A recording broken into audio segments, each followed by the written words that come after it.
그렇기 때문에 시간을 줄이기 위해서는 요번 총회에서 그냥 빨리 가결시키고 그냥 가는 게 제가 보기에는 속 편한 일 아닐까. 네, 안녕하십니까. 광주 부동산 채널 박소장입니다. 네, 반갑습니다. 예고해드린 대로 저번 주에 제가 신가 재개발하면서 광천 재개발 올려드린다고 했는데 오늘 내용 광천 재개발 구역에 대해서 알아보도록 하겠습니다. 2주를 이미 시작을 했습니다. 그런데 요번에 총회 책자 보니까 45층까지 써 있더라고요. 어떤 내용인지 좀 살펴보고요. 그리고 예전과 다른 부동산 시장, 예전에 피가 막 자고 일어나면 몇 천만 원씩 올라가던 시절이 아니죠. 그리고 이 큰 사업이다 보니까 많은 사업비 증가로 인해서 좀 문제가 되고 있는 시장인데 이제는 시간과의 싸움이다. 이런 리스크를 줄이려면 시간을 철저하게 줄여야 된다. 그런데 시간과의 싸움인데 광천구역 같은 경우에는 시간이 절대적으로 더 중요한 시기에 접어들었죠. 2주를 시작을 했죠. 그래서 사업비용이 막대한 사업비용이 이미 지출이 됐다. 그러기 위해서 이때부터는 정말 시간과의 싸움이 정말 중요하다. 그런데 제일 큰 걸림돌은 무엇일까에 대해서 오늘 자료를 통해서 살펴보도록 하겠습니다. 자료 살펴보겠습니다. 일단은 광천구역의 DH 조감도입니다. 굉장히 멋있죠. 어쨌든 이렇게 완성만 된다면은 광주의 대장 아파트로 우뚝 서지 않을까 이렇게 생각이 됩니다. 일단은 오늘 내용 살펴볼 텐데요. 먼저 정리를 좀 하고 갈게요. 현재까지의 추진 경과 살펴보고 그리고 프리미엄 사업단에서 현대 DH로 바뀌었죠. 그렇기 때문에 많은 것들이 변할 겁니다. 변경된 광천구역의 내용들에 대해서 좀 살펴보고 일단 세대수가 이렇게 계속 변하고 있죠. 그리고 앞으로 추진 절차, 사업 시행 인가 변경이 일어날 텐데 그 인가는 또 언제 날 것이냐 이것도 좀 살펴보고요. 그리고 마지막으로 추진 절차에서 제일 큰 걸림돌은 무엇인가에 대해서 좀 살펴보도록 하겠습니다. 첫 번째 광천구역 추진 경과를 좀 살펴보도록 하겠습니다. 2012년에 정비구역 지정됐고 2015년에 조합 설립 그리고 2019년 12월 31일 날 사업 시행 인가가 났습니다. 그리고 난 다음에 이 조합장님이 이렇게 바뀌셨죠. 그리고 난 다음에 프리미엄 사업단하고의 작별을 고했고요. 다시 새로운 짝꿍을 만났죠. 그게 바로 현대건설입니다. 현대건설, 현대엔지니어링 아니고 현대건설. 그것도 힐스테이트가 아니고 고급 브랜드인 DH를 들고 광천구역을 찾아왔습니다. 그리고 작년에 드디어 관리처분 인가까지 났습니다. 현재까지의 추진 경과는 이렇고요. 이제 앞으로의 추진 경과를 좀 살펴보도록 할게요. 여기 보니까는 관리처분 인가 났잖아요. 그리고 난 다음에 2주 개시가 언제부터 시작했냐면 1월 4일부터 2주 개시가 이미 시작을 했다. 그래서 2주를 지금 현재 광천구역은 하고 있습니다. 그래서 5개월간 6월 3일까지 2주 기간을 정했습니다. 그런데 지금 현재 제가 알기로는요. 지금 한 달 정도 지났는데 이미 2주가 한 40% 정도 됐다고 합니다. 굉장히 빠른 속도로 되고 있는데 2주가 이렇게 빠른 시간에 이렇게 가고 있으면 결국에는 앞으로 남은 추진 절차가 시간의 지체 없이 잘 이행이 돼야 되겠죠. 그래야 중복되는 시간 없이 사업비를 줄이면서 갈 수 있다. 이렇게 좀 보시면 될 것 같아요. 그래서 앞으로의 일정 보니까요. 여기 보니까 주민총회가 2024년 2월 18일 날 총회가 이때 이제 열립니다. 오늘 이 주민총회 책자 내용을 가지고 좀 볼 거예요. 그리고 앞으로 추진 절차가 이렇게 쭉 정리가 되고 있는데 사업 시행 인가 완료일이 2025년 11월 달 사업 시행 인가가 완료가 될 것이다. 이거보다 시간이 더 지체가 되면 안 되겠죠. 그리고 이 다음에는 또 관리처분 변경 계획이 있어야겠죠. 어쨌든 시간이 굉장히 중요한 트리거가 될 것 같아요. 이렇게 좀 보시면 될 것 같습니다. 그래서 오늘 2024년 정기총회 책자를 좀 살펴볼 텐데요. 여기 보시면은 제가 여기 보니까 세대수가 5123세대 이렇게 돼 있어요. 근데 요거는 변경될 수 있습니다. 변경될 수 있습니다. 참고만 하세요. 그런데 제가 그 책자에 담겨져 있는 내용을 좀 살펴보니까 여기가 1단지 2블럭 그리고 3블럭 여기가 4블럭 4블럭 어디 있죠? 4블럭 그리고 여기가 5블록 이런 식으로 들어가거든요. 그리고 여기가 초등학교가 효동초등학교가 있고 중학교가 여기가 신설이 됩니다. 그리고 상가가 이렇게 들어오고 그리고 여기 그 시민아파트 한 동을 이렇게 보존하기로 지금 현재 계획이 되어져 있거든요. 그리고 나머지는 공원을 만들 계획이다. 공원 광장같이 이쁘게 만들면 이것도 활용 가치가 좀 있을 것 같습니다. 그런데 여기 제가 파란색으로 표시된 거 있잖아요. 여기가 45층이에요. 근데 이것도 이제 특별구역 건축에 이제 승인이 돼가지고 하게 되면 가능할 텐데 아직까지는 요거는 확정은 아니지만은 대안은 이렇게 나왔다는 겁니다. 그리고 상가가 들어가는 곳은 요 파란색들이 이제 상가가 이게 들어가는 자리다라고 이해하시면 될 것 같습니다. 그래서 이때까지 이 세대수가 변경이 어떻게 됐는지 좀 살펴보시면요. 최초에는 5611세대 이렇게 나왔었습니다. 그래서 84 타입 이상 세대수는 여기 요 구간은 376세대였어요. 그런데 DH가 바뀌면서 새로운 대안이 나왔었죠. 그때 얘기가 됐던 게 5006세대 정도였어요. 기존 세대수에서 605세대가 줄어든 세대수였습니다. 그렇지만은 84 타입 이상의 타입을 굉장히 많이 늘렸죠. 비율적으로. 비교해서 보시면 여기는 376, 이 변경안이 1344세대 이렇게 늘어났죠. 이게 늘어나면은 이제 뭐가 바뀌냐면은 조합원들이 대형 평형을 가져갈 수 있는 비율이 높아질 수밖에 없다라는 겁니다. 그런데 요번에 나온 책자에는 또 바뀌었어요. 이게 5123세대, 5006세대에서 117세대가 늘어났습니다. 그리고 요 대형 평형, 84 타입 이상의 대형 평형은 1344세대에서 1762세대로 늘어났다. 어쨌든 이게 또 변경될 수 있으니까요. 참고만 하시길 바라겠습니다. 일단은 추진 경과에 대해서 지금 살펴봤고요. 제일 큰 걸림돌은 무엇인가? 이것이 무엇인가? 이것에 대해서 좀 본격적으로 살펴보도록 하겠습니다. 일단은 사업비를 줄일 수 있는 방법은 광천구역은 결국 시간이다. 시간. 지금 제가 저번 주에 신가 재개발할 때도 말씀드렸잖아요. 지금 시간이 굉장히 중요한 타이밍에 접어들었다. 이렇게 생각하시면 돼요. 전에도 설명드렸지만은 이 2주가 시작을 하고 난 다음에는 이 착공 분양까지의 요 시간이 정말 중요합니다. 그런데 이 광천이나 신가 구역처럼 사업 비용이 어마어마하게 쏟아지는 그런 사업장 같은 경우에는 더 중요하겠죠.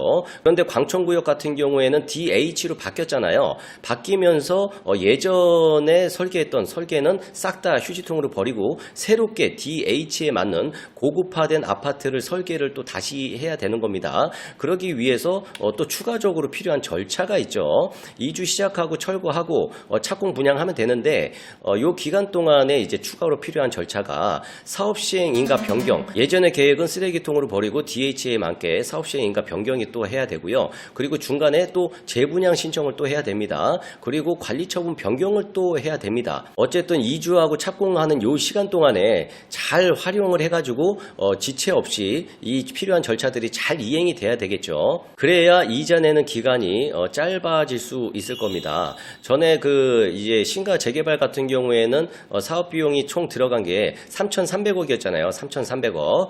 그런데 광천구역은 6,700억인가? 거의 더블이죠. 신가구역의 더블입니다. 그렇기 때문에 더 중요하다. 그런데 제가 총회 책자 보니까요. 염려스러운 게 하나 있어요. 뭐냐면은 제일 큰 걸림돌은 현금 청산자 재분양 신청권이 이게 시간을 지체하는 제일 큰 요인이 아닐까 이렇게 좀 생각이 듭니다. 이 내용이 무슨 내용이냐면요.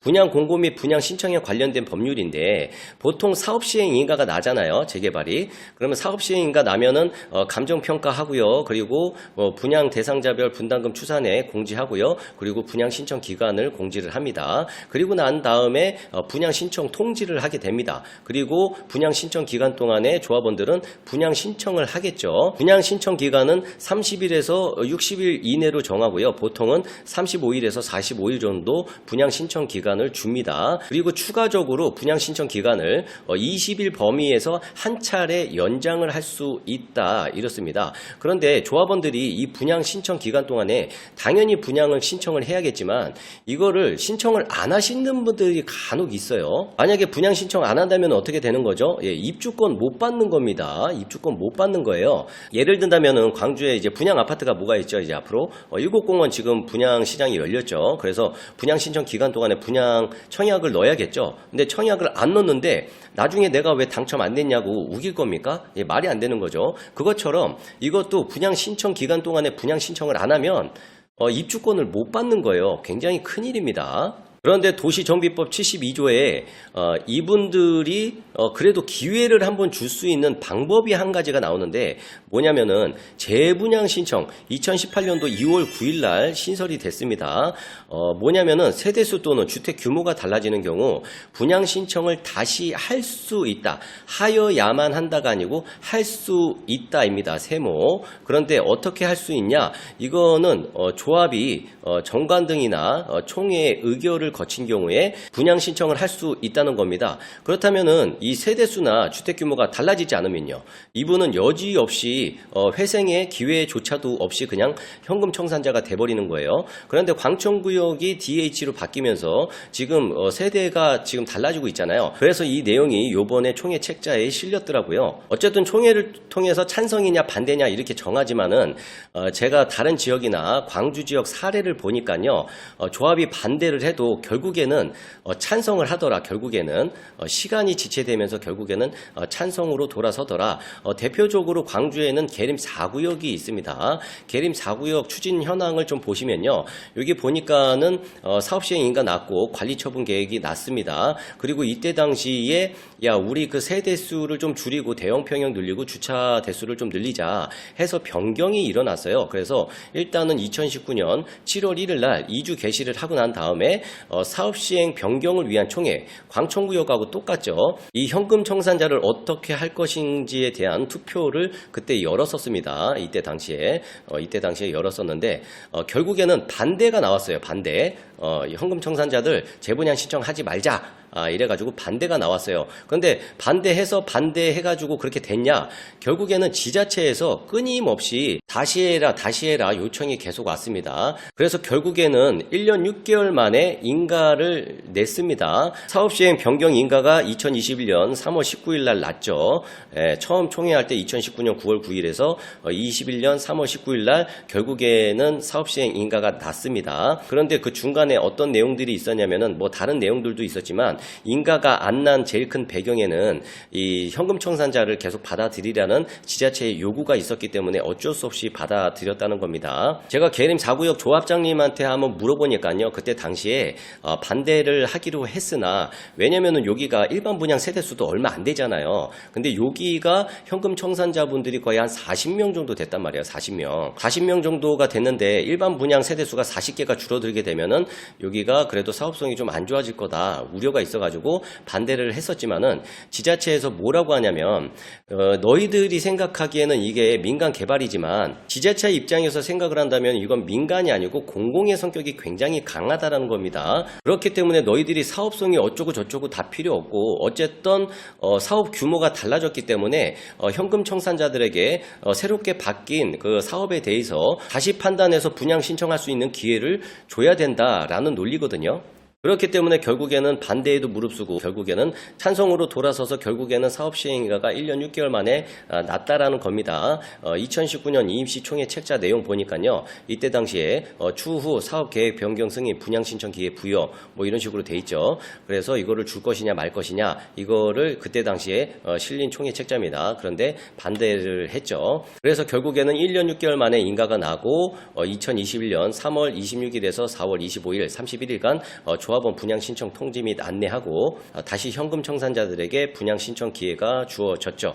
그래서 요약을 해본다면요. 법리적인 해석의 현금 청산자들의 재분양 신청은요. 조합의 총회의 의결로서 정하라. 법은 이렇습니다. 그래서 찬성할 거냐 반대할 거냐 정하라는 건데 그렇지만 행정적인 해석은 찬성해야 인가를 내줄 거야. 뭐 이렇게 좀 이해하시면 될 것 같아요. 어쨌든 재개발 조합 입장에서는 이 지자체가 인허가권자이기 때문에 굉장히 세죠. 그렇기 때문에 이거를 반대하면서 뭔가 할 수 있는 게 굉장히 제한적이다. 이렇게 좀 보시면 될 것 같아요. 그래서 결론은 반대하다가 시간만 지체가 됐다라는 겁니다.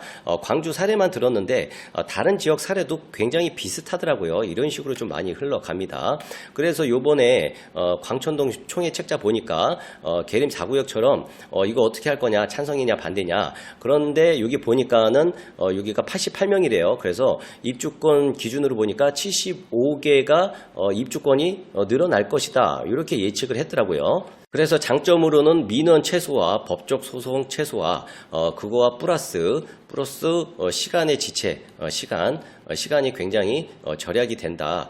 이렇게 좀 이해하시면 될 것 같고, 단점으로는 280억의 매출이 감소할 것이다. 이렇게 적어놨더라고요. 그런데 제가 보기에는 조합이 이거 주기 싫은가 보다. 뭐 이런 생각이 굉장히 많이 들었어요. 액면상으로 보기에는 280억이 이렇게 매출이 감소하는 것처럼 이렇게 적어놨는데 제가 보니까 이 추정액이 이렇게 나온 것 같아요. 조합원 분양가가 지금 현재로서는 이렇고, 그리고 일반 분양가 예측이 한 7억 3,300 정도 84 타입 기준으로 했을 때, 그래서 요거하고 뺀 금액이 할인 분양이잖아요. 그래서 3억 6천 정도가 할인 분양인데, 만약에 75개가 다 입주권을 다시 신청을 한다면 260억, 267억 정도, 요 정도 되는 것 같아요. 그래서 요거를 근거로 이렇게 계산을 한 것 같은데, 단순히 보면 이것도 틀린 말은 아니죠. 그런데 제가 생각하기에는요, 이 중에 현금 청산자 지급 금액이, 추정액이 조합 책자 보니까 624억 정도 돼요. 이거는 그냥 지출 비용으로 잡히는 거예요. 지출 비용. 이게 굉장히 크죠. 그리고 이게 제가 보기에는 또 증액이 될 것으로 예상이 됩니다. 이 중에서 소송을 통해서 수용 재결 신청하고 이의 신청하고 이런 사람들이 꽤 많은 걸로 알고 있거든요. 지금 단체 소송도 들어가 있는 상태인 것 같고, 이것도 굉장히 증액 예상이다. 그러면 이 지출 내용, 이 비용에 대해서 리스크를 만약에 재분양 신청을 한다면 이 비용이 굉장히 많이 줄어들겠죠.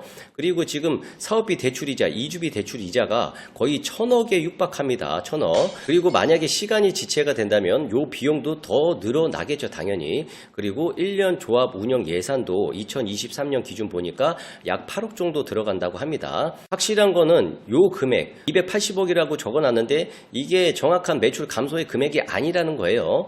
그리고 제일 중요한 이슈가 뭐냐면 88명이 다 분양 신청을 할까에 대한 부분입니다. 그리고 1+1 분양 신청자 감소가 예상이 된다. 재분양 신청했을 경우에. 왜냐면 요즘에 1+1이 예전에는 하나 더 주는 줄 알고 되게 좋아했는데 이게 각종 규제들이 있다 보니까 굉장히 무거워졌어요. 그래서 서울 같은 데는 이게 또 주택수로 산정이 되기 때문에 1+1을 취소하겠다라고 소송하는 그런 소송 사례들이 굉장히 많이 늘어나고 있거든요. 그리고 광주에서도 그 영향이 적지 않고요. 그래서 최초 관리처분 계획 자료 보면 1+1 신청한 사람이 몇 명이냐면 여기 보니까는 51 타입 3개, 59A 타입 83개, 그래서 86개가 1+1을 신청한 대상이라고 좀 보여집니다. 재분양 신청을 했을 경우에는 이 수도 좀 제가 보기에는 좀 많이 줄어들지 않을까 이렇게 좀 생각이 들어요. 1+1에 대해서는 제가 다음에 한번 요약해서 다시 정리해 드리도록 하겠습니다. 오늘은 시간이 좀 많이 지체가 될 것 같아서 못 해드릴 것 같고, 그리고 또 한 가지, 재분양 신청할 때 아까 그 88명이 다 신청을 할 것이냐, 제가 알기로는 그냥 현금 청산 받고 나가시겠다라는 분도 꽤 되시는 것 같거든요. 어쨌든 여기 호소문 보니까 여기 책자의 내용에 보니까 88명 중 재분양을 간절히 원하는 38명의 대상자들입니다. 이렇게 나와 있거든요. 여기에서 또 플러스가 알파가 있을 수 있겠지만 어쨌든 지금 38명은 재분양 신청을 원한다라고 의사표명을 한 거거든요. 제가 생각하기에는 88명이 전부 다 재분양 신청하지 않을 거다. 그렇게 된다면은 매출 감소 280억에서 더 많이 줄어들 가능성이 굉장히 크겠죠. 그리고 마지막으로 본다면 그 매출 감소에 대한 부분이 280억이라고 친다 해도 시간을 지체하면서까지 끌고 갈 굉장히 중대한 사항이냐, 이거를 좀 볼 텐데, 이거 같은 경우에는 이 자료는 광주 재개발 구역별 비례율 비교표입니다. 각 구역마다 비례율에 대해서는 알고 계시잖아요. 그런데 이게 각 구역별로 비교하는 자료는 비리율은 광주 어디에 가도 없습니다. 제가 일부만 좀 공개를 해드리도록 할게요. 여기 보면은 비리율이 이렇습니다. 비리율. 그리고 비리율을 구성하는 요인 중에 종종 평가액이 있고 지출이 있고 수입이 있습니다. 그래서 수입하고 지출을 빼니까 순수입은 이렇더라. 그래서 요 금액과 요 금액 중에서 순수익이 더 크면은 비리율이 높아지는 구조이거든요. 그런데 오늘 중요하게 봐야 될 거는 이 종전평가액입니다. 종전평가액. 조합원들이 이 사업을 위해서 출자한 돈이라고 생각하시면 돼요.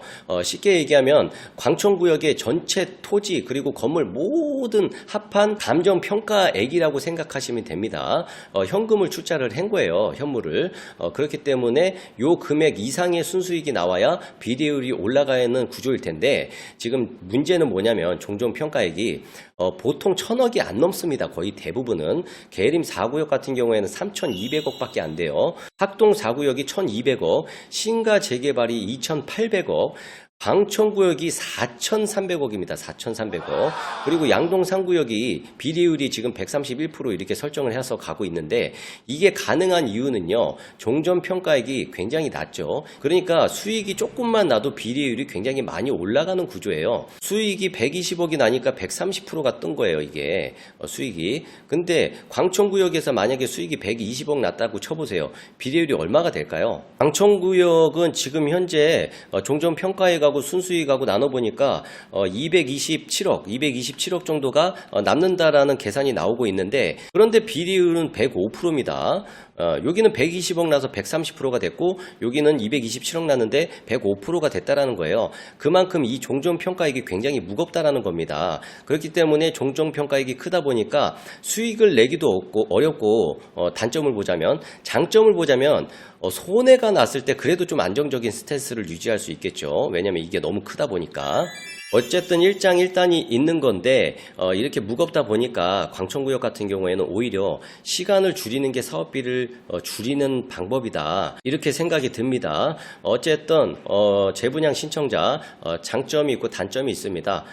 근데 제가 생각하기에는 이 장점이 지금 현재 광천구역의 사업 구조로 봤을 때는 장점이 훨씬 더 크다. 제 판단은 좀 이렇습니다. 그렇기 때문에 시간을 줄이기 위해서는 이번 총회에서 그냥 빨리 가결시키고 그냥 가는 게 제가 보기에는 속편한 일 아닐까.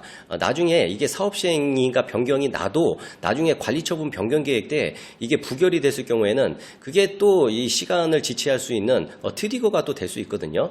그렇기 때문에 장점이 더 크다라고 좀 보여집니다. 어쨌든 오늘 내용이 좀 어렵다 보니까는 좀 얘기가 길어진 것 같은데요.